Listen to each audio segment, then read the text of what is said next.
Coming up next on the Connecticut Network, say the words contested election and Bush versus Gore may come to mind. But Connecticut has its own history of contested elections. I'm Diane Smith.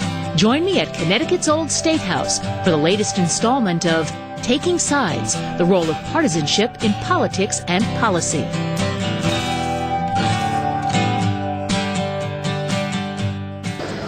Good afternoon, everybody. Hi, my name is Sally Whipple, and I'm the Director of Education here at Connecticut's Old State House, and I would like to welcome you to the second in this season's series of lectures and panel discussions called Taking Sides, the Role of Partisanship in Politics and Policy. The Connecticut Humanities Council funded this program, and I would like to thank its staff and board for their support of the Old State House and countless other heritage organizations in Connecticut. I encourage you, as you visit museums and attend programs this summer, to note the quantity and quality of exhibits and programs that exist because of the vision and generosity of the Connecticut Humanities Council. They're a great friend to all of the people of Connecticut, and I think you'll be surprised to see how hard they work to ensure that you have a summer filled with learning and fun. I would also like to thank Diane Smith for moderating our discussions today, and CTN, the Connecticut Network, for recording this program for TV broadcast and online consumption. It's wonderful that these programs can go out to everybody in the state, and in fact around the world online, because we've held them at the Old State House, and CTN has recorded them. I would also like to thank my colleagues at the Old State House for their dedication to bringing unique learning experiences to the people of Connecticut. In the next hour, thanks to our speaker and our panelists, we will learn something about Connecticut's history and state government heritage. Our hope is that you'll take what you learn in this program today and talk to somebody else about it. Share your thoughts, your opinions, try to get other people's opinions, and really get a conversation going. Have a lively conversation with somebody about what you learned today. We at the Old State House believe that good conversations lie at the heart of democracy and the heart of community. As a seat of government this building spent years reverberating with conversation, argument, debate, and discussion. We aim to bring that back by inviting you to conversations about issues that matter to you. We'd like to follow future programs with opportunities for you to explore ideas and issues through small group conversations. We see this as a way to extend learning by turning you, the audience, into teachers and contributors. We feel that's very important. We're at the very beginning of this process, and we need your help to make it happen. After our last program, several people expressed an interest in this kind of activity, and we'll be contacting them in the next couple of weeks, and any of you who express an interest in joining that conversation. So please, today you'll get a short survey, and we ask you to fill it out, and let us know if you'd like to help us build conversations that matter at the Old State House. Your answers are very important to us and could help turn this building once again into an important place for civic discussion and dialogue. Since this program will air online and on TV, I would also like to ask anyone at home who's interested in this idea to contact me via the Old State House website email link. And now I'd like to introduce Diane Smith, who will moderate our panel and talk with our distinguished speakers. We have a wonderful program for you this afternoon, and I'd like to ask you to join me in welcoming Diane and our speakers.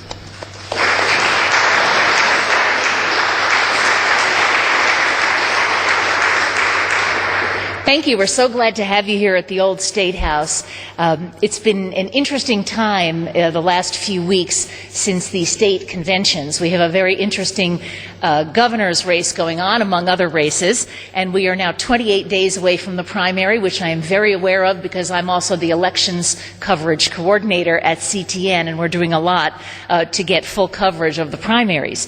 So at this time, at 28 days out, we have 6 candidates running for governor who are spending a lot of time crisscrossing the state, meeting voters, and quite a bit of time suing each other. Yesterday, the Connecticut Mirror reported, and I quote, In a dizzying 1-2 punch of state and federal court decisions, the public financing of campaigns in Connecticut was upheld, but key provisions that could affect the race for governor were invalidated. So that made an already very interesting race even more complex, and it's starting to look as though the best chess player may be the winner of this race. Very exciting race, surely, but you haven't seen anything yet. Our next story here is about the governor whose name wasn't even on the ballot in 1891 when he seized a second term in office. And if you think elections are hairy now, and I'm sure Susan Beisowitz will tell us a little bit about how hairy they are since she supervises them, if you think they're hairy now, I'll tell you that a veteran of those elections in the 1890s wrote a column in the Hartford Courant in 1908 in which he said, he scoffed, "Politics has turned into a ladies' game." And he recalled elections in the state where riots broke out, votes were bought, and the ballot box was routinely stuffed. He even revealed one of the preferred methods of stuffing the ballot box, and that was to get the moderator drunk. So, today's talk and panel discussion is about contested elections in history and today. We all remember, of course, the hanging Chad ballots in Florida in Bush versus Gore. Today we're going to hear about SPECT ballots. We'll start with a 25-minute talk from historian and author Kevin Murphy. Kevin worked for many years at the Hartford Courant, where he was hired to sell advertising, but his love of writing led him to author book reviews and feature stories as well.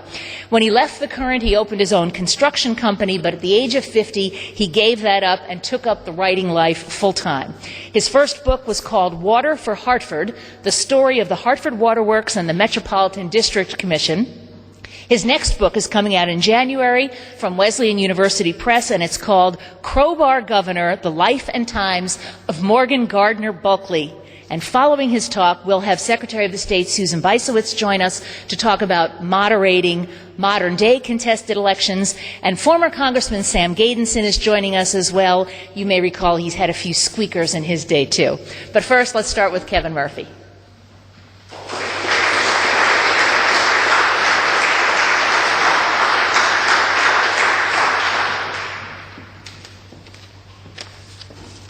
Well, first I'd like to thank Diane for that lovely introduction, certainly better than I deserve.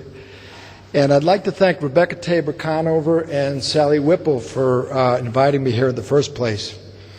I have to tell you, this section of town is the most exciting place in Hartford to be, because in 1879, the legislators moved from this building over to the new Capitol on overlooking Bushnell Park, and this became City Hall.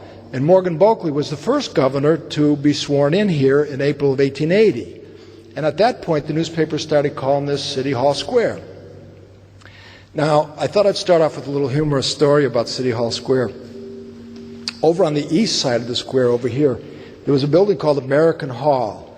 And this was where the Republicans and the Democrats held their political caucuses, at different times, of course. And the Republicans were the old, wealthy merchant banker class, and by the 1880s, the real backbone of the Democratic Party was the Irish immigrants. And so the Democrats, they were kind of famous for loading up their rolls with immigrants that hadn't gotten their American citizenship yet. So one night, there was two men standing in the back of the hall at the time that the Democrats were having their political caucus, and one man turned to the other and he said, "Are there any real Americans here?" And the other guy says, "Not enough to do any harm." So today we're going to talk about contested elections, and particularly the deadlock of 1890 in which Morgan Bulkley stole a second term. Now, in order to do this, actually what you need is you need to know a little bit about elections leading up to that, and you need to know a little bit about Morgan Bulkley, and I'm hoping I can give you that information today. Let's start with the election of 1882 when Morgan Bulkley's younger brother Billy ran for governor. Billy had been the lieutenant governor in the previous administration, that of Hobart Bigelow, and Billy was a very likable guy. You couldn't find somebody to say a bad word about Billy. But he was no world beater. He finished high school and that was the end of it. And he ran against this man here, an attorney from London named Thomas Waller.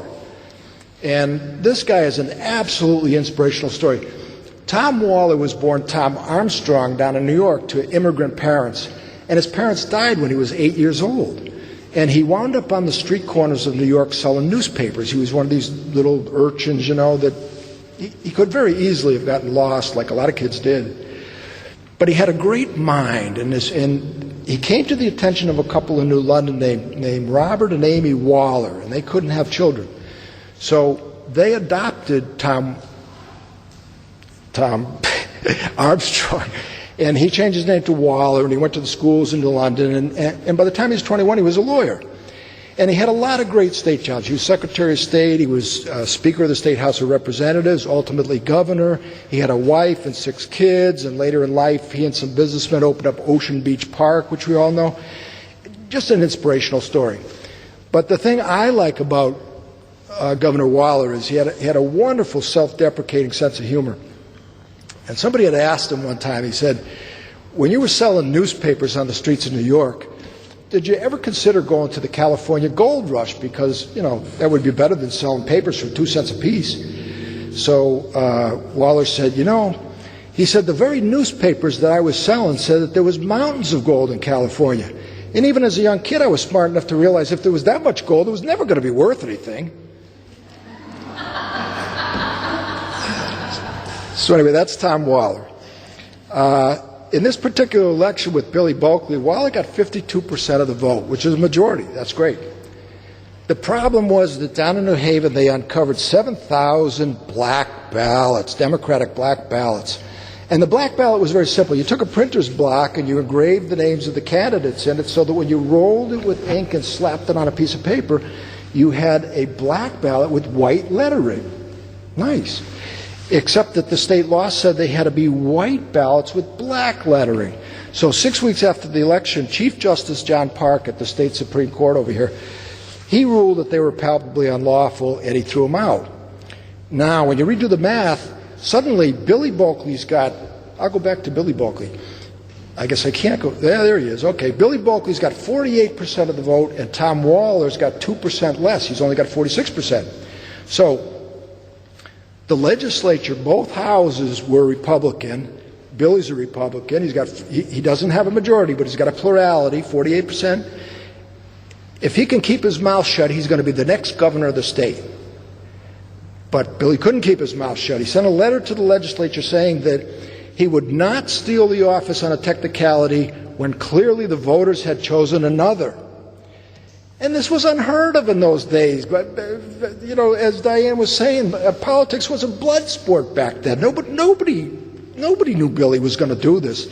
And it was kind of embarrassing because, you can't knock somebody because they have high moral standards. So anyway, that was it for Billy. The Republicans were never going to elect, put him up for election for anything again. That was the end of his political career. And Tom Waller became the governor of the state. Now, you have to understand, too, that the Republicans and the Democrats were sort of coming at this from a different direction, or from different directions. The Republicans had so many men, capable men, who wanted to be governor, that they had an unwritten rule where you could only have one term, and then you had to step aside and let somebody else have a chance. And the Democrats weren't burdened by that problem. They didn't have that many good candidates. So Tom Waller was able to run for re-election. And now we're up to 1884, and he runs against this man from New Haven, Henry Harrison, who's a lawyer. And Henry Harrison is a really good candidate because he was valedictorian of a Yale class in 1846. And by the time that the Republican Party picked him as their standard bearer, he was the Speaker of the State House of Representatives. So obviously this man's very smart. He has leadership ability. This is a good man. So he runs against Tom Waller, and this is a point where a third party starts to come on the scene, and they create a lot of havoc, and it's the Prohibition Party. Now, the Prohibition Party started in 1871, but they didn't start fielding candidates to the middle of the 1880s. So in this particular election, they scraped off about 4,000 votes, and neither man could get a majority. So it gets tossed into the legislature. And even though Tom Waller had a plurality, he didn't have a majority. So again, it gets tossed into the legislature.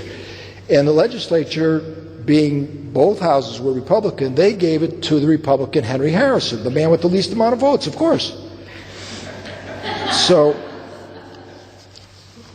yeah, and the voters didn't like this at all, because basically the legislature was saying, we don't care who you voted for, we're going to put in whoever we want. So we go now to the election of 1886, and the Republicans put up this fellow here, Phineas Lounsbury.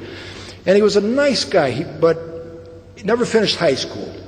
And he and his brother George had a shoe factory in Ridgefield, Connecticut, way over near the New York line in Fairfield County. And by the way, his brother George became governor in 1899. But anyway, Phineas Lounsbury was not really that great a candidate. And he ran against this Democrat here, Edward Spicer Cleveland. And I'll tell you, with the possible exception of Mark Twain, this is the most humorous man in Hartford, just the sharpest wit of anybody in Hartford. When in 1884, when Grover Cleveland got the Democratic nomination for the presidency, somebody asked this Cleveland what he thought. And just like this, he says, where he's known, he'll do well. Where he's not known, they'll think it's me, and he'll do even better. So he just had a fantastic wit. And, he didn't have the loyalty of a good dog. He was constantly changing parties and stuff, And so when he ran for governor, all the newspapers in the state said that he was a weak candidate, he was inferior, he was a demagogue, all these different things. I suspect they had waited decades to get him under the heel of their boot. But anyway, with all that bad press, he still manages to outpoll Phineas Lounsbury. But he can't get a majority thanks to the prohibitionists. So once again, it goes into the state legislature. They're all Republican. Both houses are Republican. So they give it to Phineas Lounsbury, the man with the least amount of votes.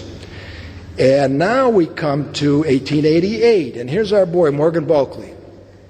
I've read a lot of places that Morgan Bulkley was a guy that age really treated well. As he got older, he got looking better all the time. And even when he was in his 80s, he had a full head of hair. I wish I did. But age was good to him. Anyway, so now look, I've got to say some things about Morgan Bulkley today that are not necessarily too pretty, because we're talking about the election side of things. On the other side of the ledger, where Morgan Bulkley was the president of Aetna Life, and he was a husband and a father and a member of the South Congregational Church and a Mason. He was a model of probity. But when it came to elections, he couldn't stand to lose. And he would buy votes for liquor, for food, for money. He printed phony paper ballots. He'd do anything to win, short of murder. And that was just a Faustian bargain that he made, and he didn't feel the least bit shy about it. He got called into court a couple times, and he just defended it. He wasn't shy about it at all. And Bulkley's problem was simple. He was an overactive kid, and he never finished high school.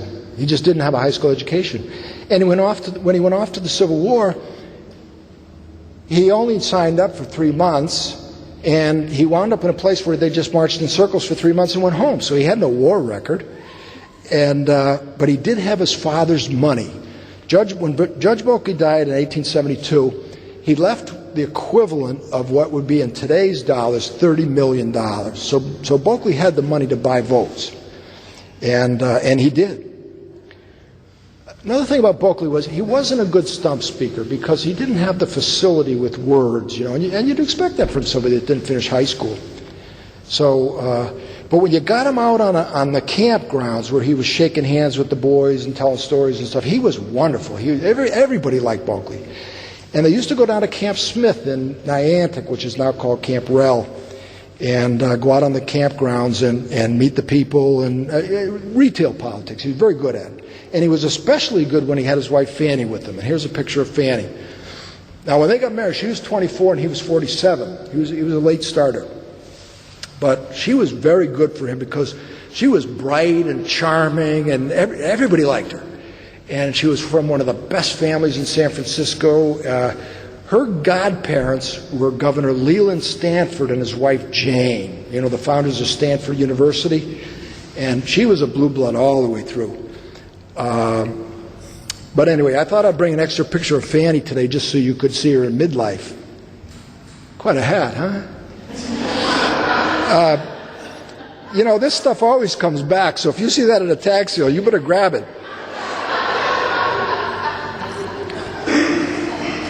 Now, in this election in 1888, Morgan Bulkley was running against a man from New Haven named Judge Luzon Morris. And Luzon Morris, even the Democrats admitted that he wasn't a particularly good candidate because he didn't have charisma, you know. And as a matter of fact, I think you could say that he left the voters just as cold as his picture is leaving us now. And so anyway, when they ran, this guy actually outpolled Morgan Bulkley. But again, nobody could get a majority thanks to the prohibitionists, so it wound up in the State House.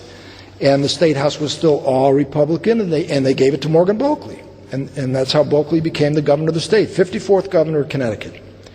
Now, Bulkley's first term, he did very well. And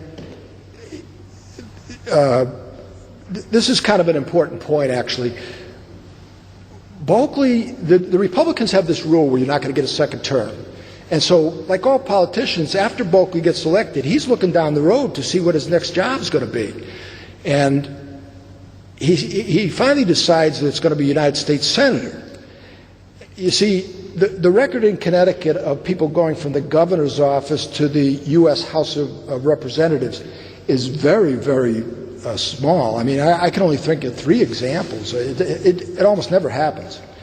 So Bulkley could go for the presidency or he could go for the U.S. Senate, and he wanted to go to the Senate. Now, in order to do that, I hope I'm not getting ahead of myself here. What Bulkley is hoping to do, he's got one card that he wants to play. You see, Chief Justice John Park of the Supreme Court there, he has to retire in April of 1889 because it's his 70th birthday on April 25th. So Bulkley thinks Bulkley's going to get to appoint his successor.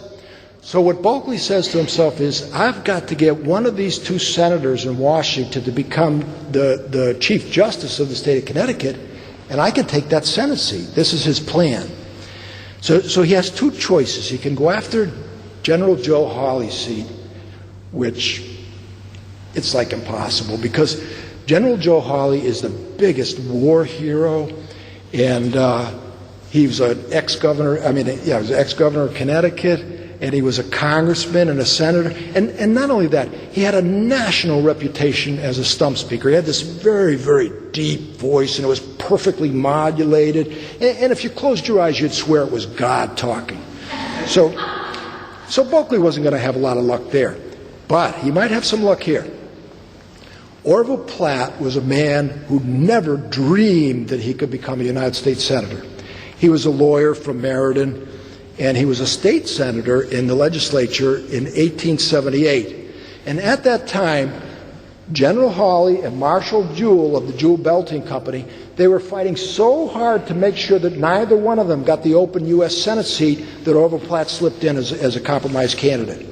And now, 10 years later, Orville Platt is happy as a clam. He's been in Washington 10 years, and he can't believe his good luck. So when Bulkley tries to get Platt to come back to Connecticut for Chief Justice, Platt says thanks, but no thanks. He doesn't want to leave Washington. So you can see, Bulkley's not going to be able to run for a second term. There's no way he's going to get a Senate seat. Bulkley's really up against it. So what he does is, as it comes nearer and nearer to the 1890 election, he finally breaks down. He goes to the Republican State Central Committee, and he says, come on, guys, give me another term. You know, it's not going to hurt anything. And they say no. They say, look, if we do it for you, we've got to do it for everybody, and we're not going to do it. So Bulkley was not on the ballot in 1890. On the ballot was the long-suffering Judge Luzon Morris and Bulkley's lieutenant governor, Sam Merwin, both of New Haven. And the day of the voting, it looked as if Morris might have had a slight majority. But in this particular election, there was speckled ballots. There was other ballots they called the fly speck ballots, where they had just this little tiny fly speck over in the corner, and they couldn't count them. And the prohibitionist tickets, instead of saying just governor, they said for governor, so they were invalid. But the problem was that some towns were counting the votes, some towns weren't counting the votes. So it was just so chaotic that nobody could figure out who had a majority or who didn't or where. So anyway, the legislature finally decided that nobody had a majority. And in those days, they used to say it was no election. And then they would decide who was going to be the next governor. So anyway, this is where Morgan Bulkley swung into action. You have to understand that Morgan Bulkley and his wife were huge entertainers all their life, and they had all the legislature over to their house all the time for parties, and even friendly Democrats loved to party with the Bulkleys. And this is where it really paid off big dividends. Bulkley went over to the 1870 election, the House went Democratic. It was 70% Democrats, while the Senate, was 70% Democrats, but the House was still 60% Republican.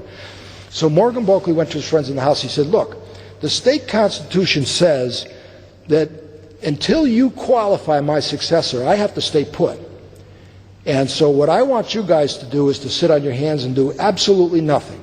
And I'm going to stay put.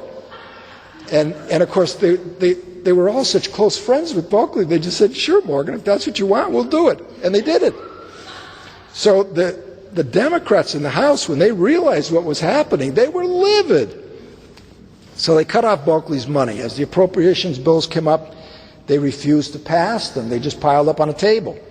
And by the summer of 1891, the state was completely out of money. So Bulkley had to go to Aetna Life and start borrowing money, and at length he borrowed $300,000. Now, that sounds wonderful, but that's only 8% of what the state needs to get through the next year and a half of this holdover term. So you can see the state workers weren't being paid, the state suppliers weren't being paid. The chances for civil unrest and bloodshed just rose every day. And what saved Morgan Bulkley was that the Civil War had only ended 25 years earlier, and everybody had lost somebody. 2% of the American population died in the Civil War. When you add up all the casualties since the Civil War, all the deaths since the Civil War, and all our wars, you still don't come up with the 620,000 that died in the Civil War. It was just a grisly, grisly affair.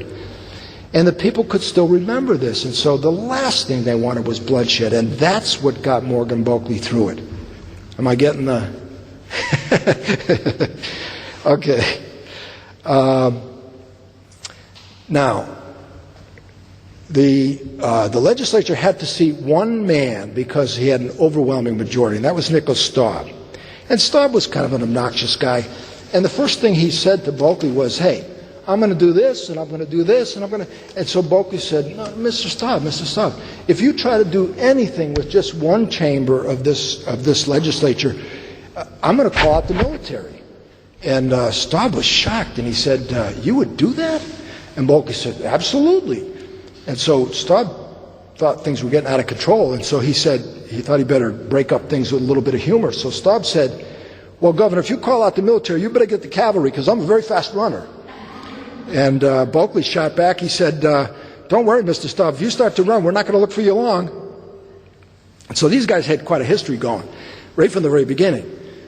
So 2 months later, Staub convinces the superintendent of the Capitol, Fred Goebel, to put a padlock on Bulkley's door. Now, it's not the main door going into the governor's office. Bulkley's got an anteroom that he never uses, and they padlocked it from the house side. So when you were in Bulkley's office, you couldn't see the lock. So when Bulkley walked over to the Capitol from his house on Washington Street on Saturday morning, March 21st, 1891, his deputy, James Price, told him about this lock. And Bulkley sent to the basement for a crowbar, and it was James Price that pried off the lock. And the lock went directly into Bulkley's pockets. And here it is, the famous lock you've heard all about. That's over at the state capitol. You can visit it anytime. So anyway, while all this falderall is going on in Hartford, down in New Haven, Judge Morris has started what they call quo warranto proceedings. Now, don't be put off by the Latin. Quo warranto simply means, by what authority do you stay on as governor? So you can see it's a show cause proceeding. And Bulkley goes into court with his lawyers, and he says the same thing he said to the House. You know, the Constitution says I got to stay put until my successor is qualified, and it hasn't happened yet. So those proceedings wound their way into the Connecticut Supreme Court of Errors, and in January 1892, they passed out a unanimous decision that Bulkley was right. And he was not only the de jure, by law, governor of Connecticut, but he was also the de facto governor of Connecticut. He was the actual governor of Connecticut. Now, at that point, the state legislature has to start paying the state's bills. A little later down the road, they have to pass a bill saying that everything that Bulkley did is completely according to law, and they had to pay back Aetna $300,000. And at the end of this time, we finally get back to normal in the state of Connecticut, and the next governor is elected, and it's the Democrat, the long-suffering Judge Luzon Morris. And Bulkley winds up out in the political wilderness for 12 long years, and ooh, he hated that.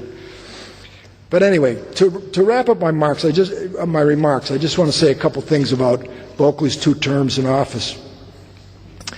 You know, I better say this first, though. The voters were so angry about this that in 1901, by a 5-to-1 majority, they passed a plurality amendment to the Constitution where, from there on in, they didn't care at all about majorities. Whoever got the most votes won. And now, as far as Bulkley's terms, in the first term, he got the legislature to pass a free bridge bill. So the bridge to East Hartford, the wooden covered bridge, became free, and it was very good for business in Hartford. Very expensive, but it was a very expensive deal, but it was good for business in Hartford. And he also opened up another agricultural school, and he lowered taxes. Times were good. He did very well.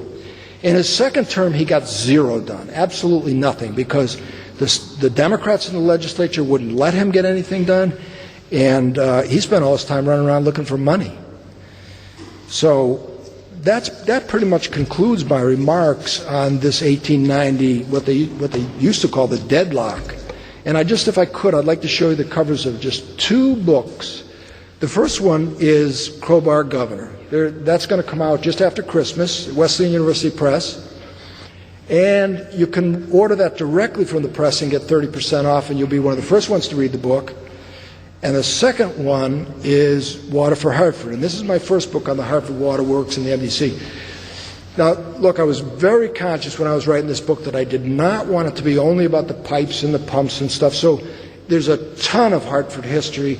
And the Water Works is sort of like this little river that runs through it, if I can steal a phrase. And at any rate, Wesleyan publishes that too. There's flyers, I'm sure you've seen them there. They'll give you 30% off, and you'll probably have that book in about a week. So that concludes my remarks. I want to thank you for being a wonderful audience and laughing at my jokes. And okay.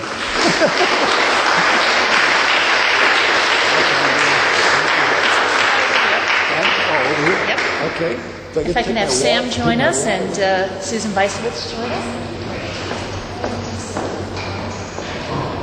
While our panel is getting set up, I'd just like you all to know that we at the Old State House love Morgan Bulkley. He has a long history with the Old State House and, in fact, wrote some of his memories about visiting the Old State House as a child, and he was also involved in saving the Old State House when it was threatened at one point in time.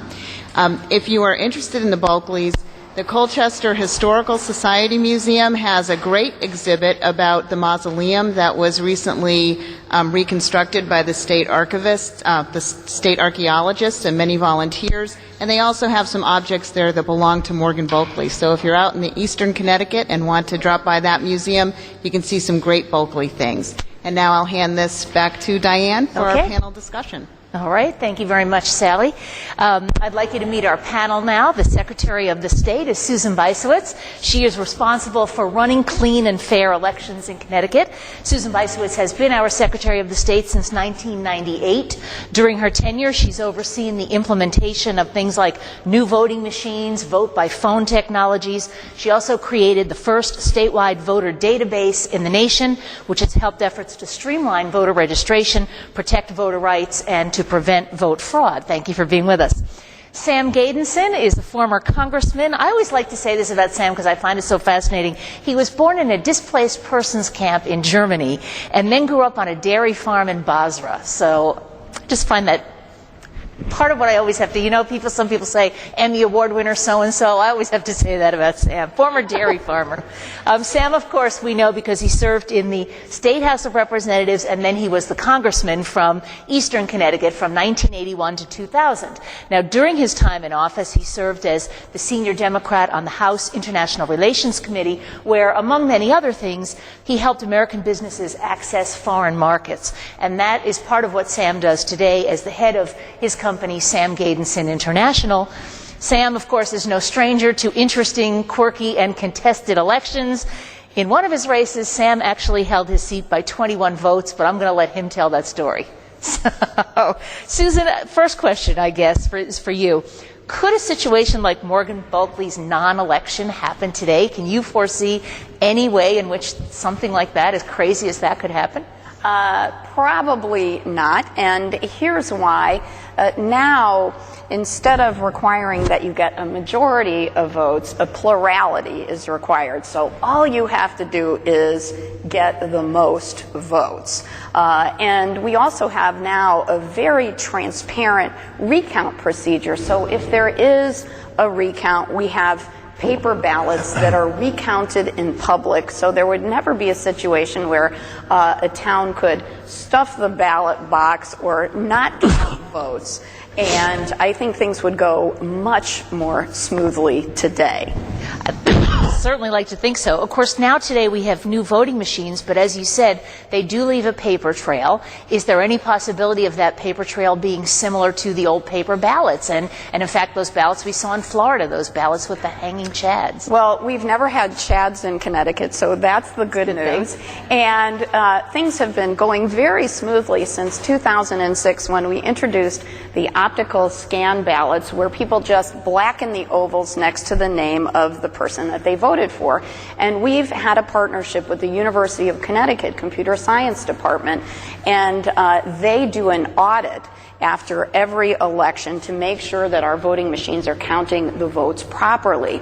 And what actually happens, and some of the election officials don't have me on their Christmas card list because we have a law in Connecticut that requires 10% of all the precincts in the state, which is more than 70 in most elections, to hand count each of the paper ballots to ensure that the machines are counting them accurately. Now, we've had very close elections in this state. We've had elections that have been decided by one vote. Ann Ruette beat John Kowaleski by one vote for state representative in Torrington. Recently, we had a recount where April Capone ended up winning by just 25 votes in East Haven. But that recount was not without problems because we're all humans, and humans don't always count the paper ballots properly, and that was an issue there. But generally, because we have that paper record, things do go smoothly in recounts. Those have been some interesting ones. Sam, I want to talk about some of your races. When you ran the second time against Ed Munster, and I don't know, maybe it's because I grew up during, the time of the Munsters as a TV show. Just the fact that your opponent was named Eddie Munster was enough to get my attention. But the second time that Ed Munster ran against you, it came down at one point just after Election Day to something like 4 votes. And then there was a week of counting and recounting. Tell us the story.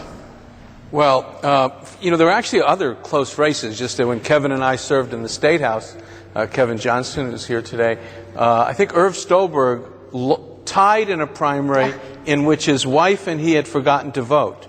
And then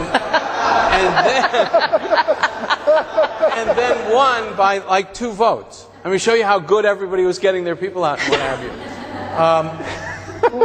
I've never told part of the story anywhere else, but it's been a long time ago, so I can tell it all now.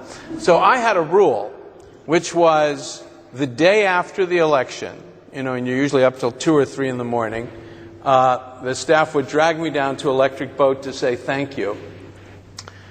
Blue-collar workers aren't always thrilled to see politicians under any circumstances.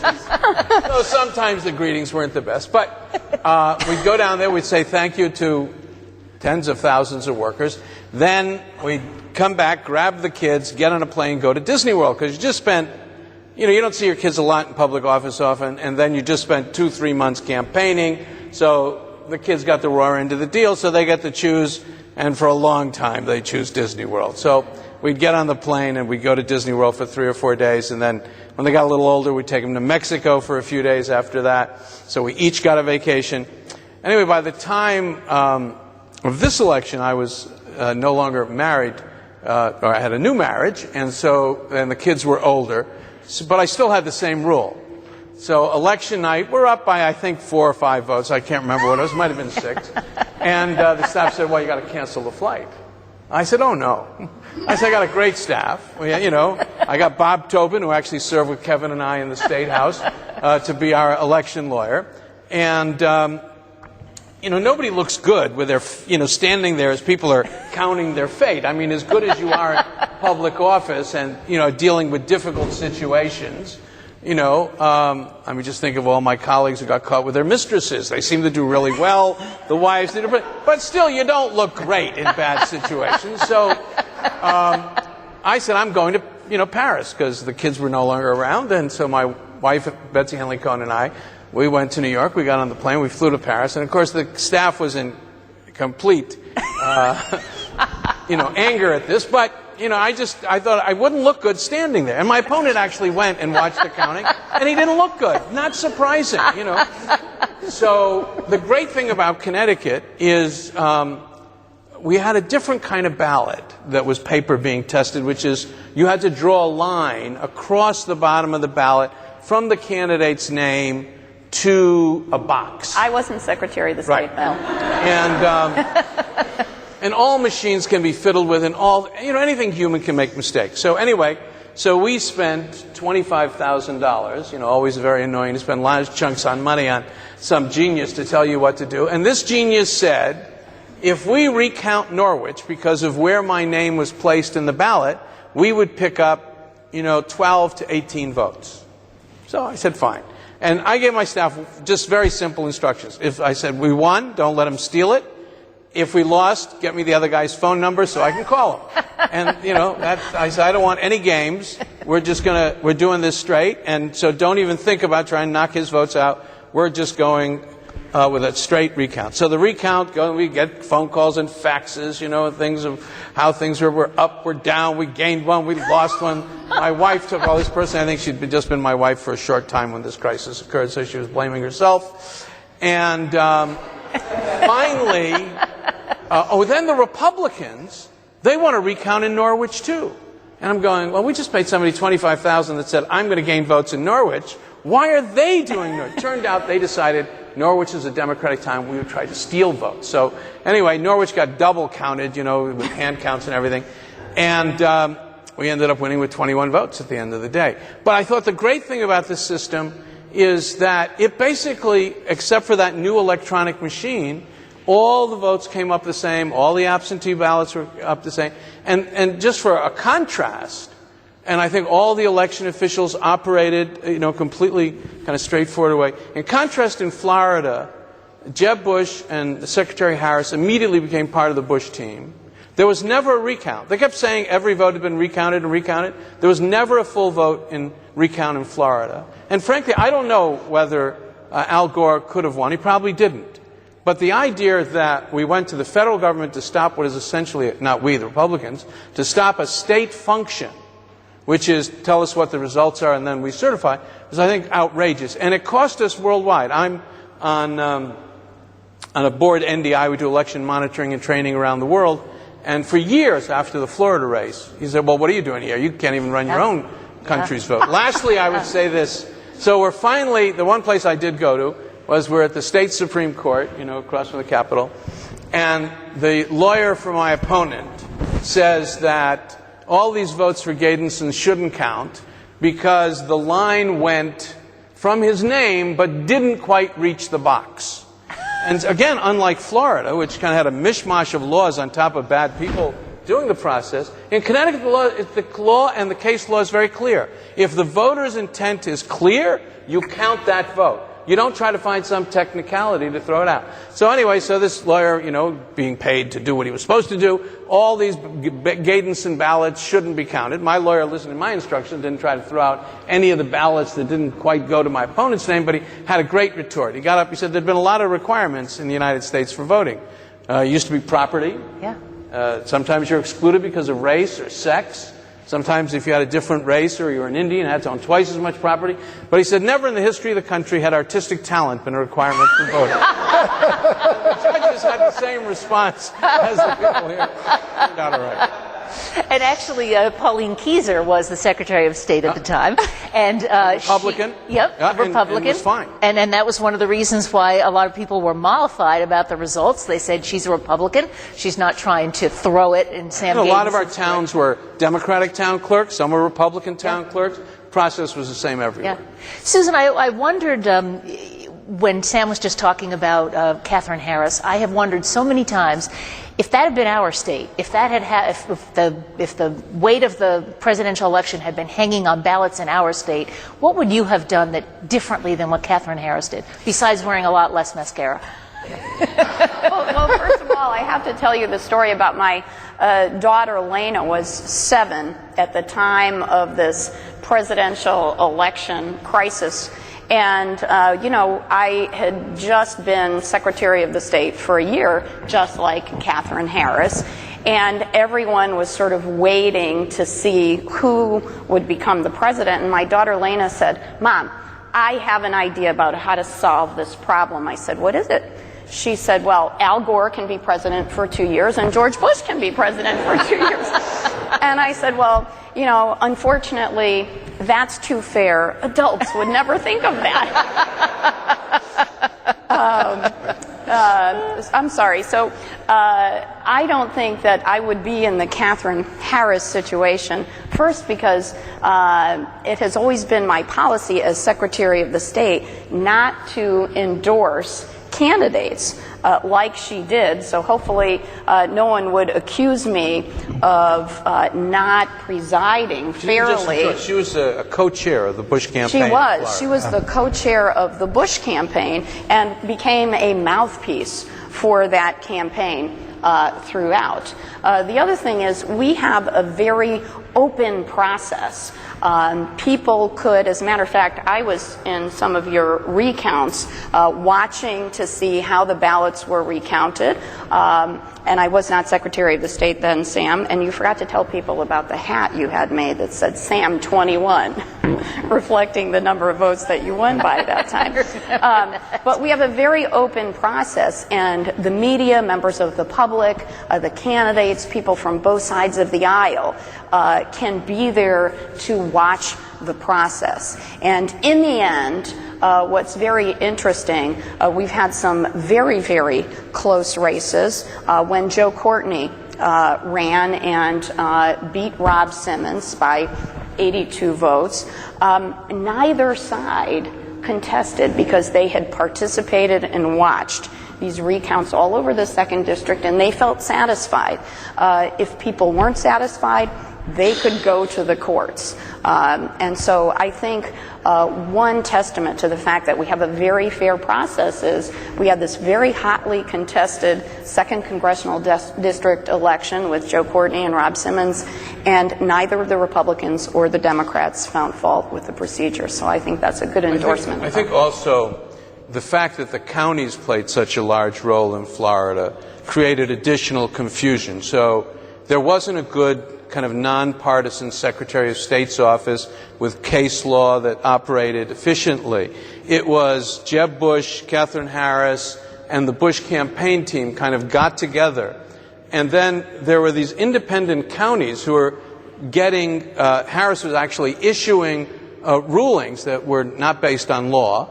And then each county created its own ballot structure. So you had the butterfly ballot, which was a complete disaster, and not the Bush or Katherine Harris's fault even. It was the local people there who had created this ballot.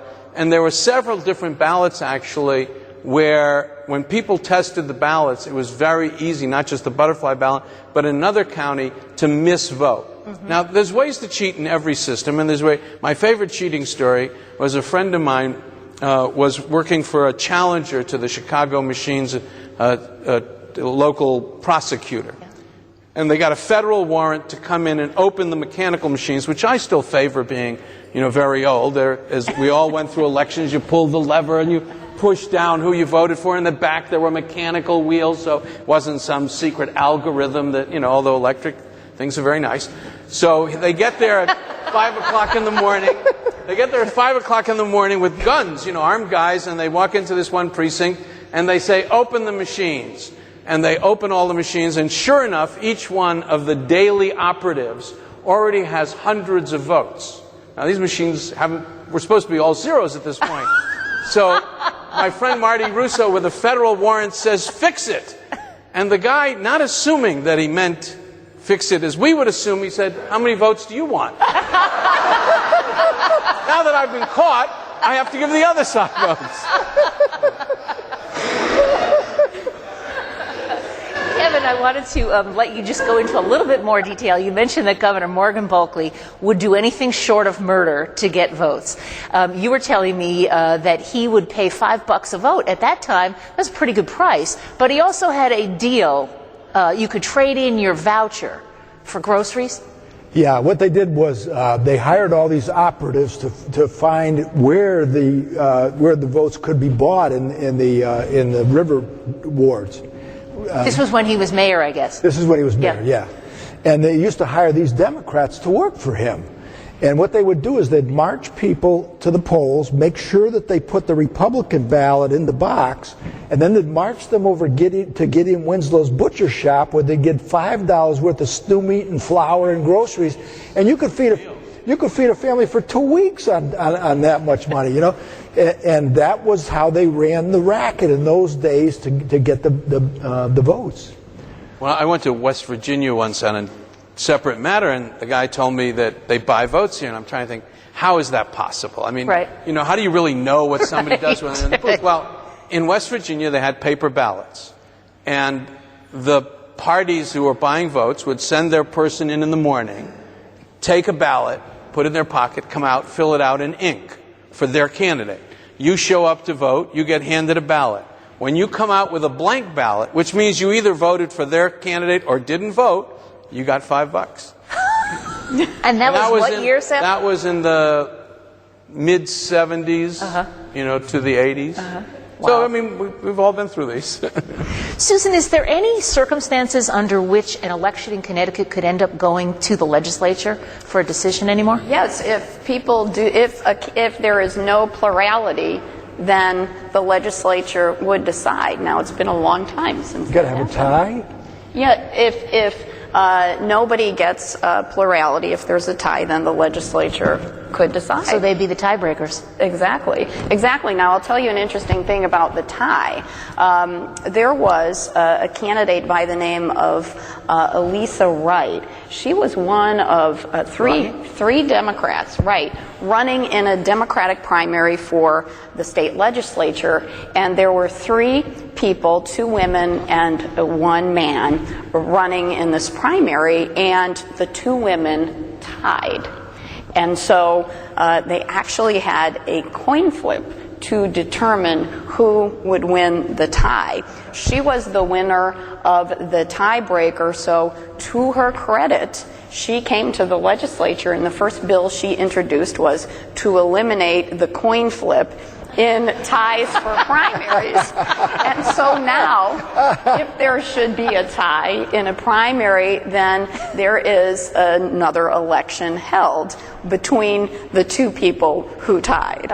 So, what has to happen to trigger a recount? Can either party ask for it, or only within certain circumstances? we have a statute that describes the circumstances for a recount. You have to have the result be within 20 votes, so a squeaker, or a plurality that's within 0.5%, so a very close election, and that triggers the mandatory recount. And so, one of the notable ones was Joe Courtney's election with Rob Simmons, and April Capone's close election in East Haven triggered the recount, and then all of the local election officials will actually hand count now those optical scan ballots. I want to give you a chance to plug the primaries because I know you've been really involved in trying to get people out to vote. Oh, thank you. And we are less than a month away. On August 10th, we have 44 primaries, 21 for Republicans and 23 for Democrats. And we are trying to remind all of those unaffiliated voters, and there are 840,000 of them in our state, that they have the opportunity to register with one of those parties, because by party rule, you can only vote in a primary if you're registered with the party. So we're hoping people take the opportunity before noon on August 9th to register with the party so that they can participate. Sam, you mentioned the group that you work with that helps teach about fair elections and supervise elections around the world. How long did it take to get credibility back after what happened? Well, it came up for about 6 years, but we really today are the gold standard in elections. So, for instance, one of the elections I worked on this year was in Honduras, where there'd been a coup, and the junta actually wanted us to come down to the election because without us, the people wouldn't trust the results. And they didn't announce the election returns until our exit pollers announced the returns. They weren't involved in the election, and when we went around, it was one of the countries, a lot of places people are very nice. Some places the government's not so happy that we're there. In this place, I've never seen so many people at polling places. We'd show up with these big, vests telling they were election observers from NDI. People came up and thanked us for coming and helping them bring back their country to free elections. So it was very gratifying. It's nice to know we're the gold standard again. Kevin, a last word? Last word. I said to Ray Dunaway on the radio the other day, did the state give any consideration to having ATM machines so that you'd be voting electronically, but you'd get a paper receipt, and there'd be a paper receipt kept in the machine? We did, but there was a huge outpouring of opposition to those after the Florida debacle. People really wanted to have a paper trail, and they didn't trust something that was generated by the computer. They wanted the original ballot, and that was one of the reasons why we were able to get support for the paper ballot. Because I always feel terribly when the country starts going backwards, and that, like NASA, for example, they want to put another man on the moon, which is a waste of time. But we actually had the voting machines for over 100 years, and now we're going back to paper ballots, And actually, the reason that we chose optical scan technology is because it is paper-based. It says technology, but the basis is the paper ballot.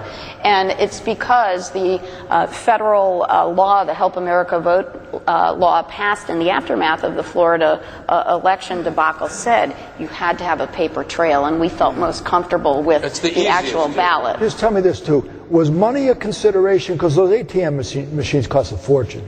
Yes, it was. Actually, fiscally speaking, the optical scans were the cheapest machine, too, because you only had to have, really one per polling place. And it worked out to be just about $15 million to purchase them for the whole state.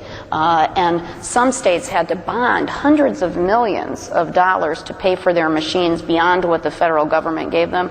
We did ours for $15 million, and we have money left over sitting in a federal account, hopefully from, 20 years from now, if we ever need to replace the machines, we have that. So you're the only department in the state that has money now?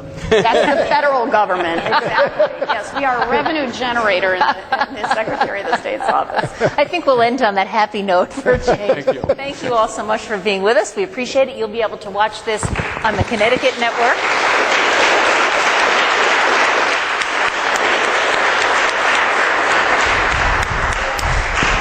And if you'd like to tell your friends about watching it, we can guide you to our website where you'll find out when the program will air. And our website is www.ct-n.com. So thanks for being with us.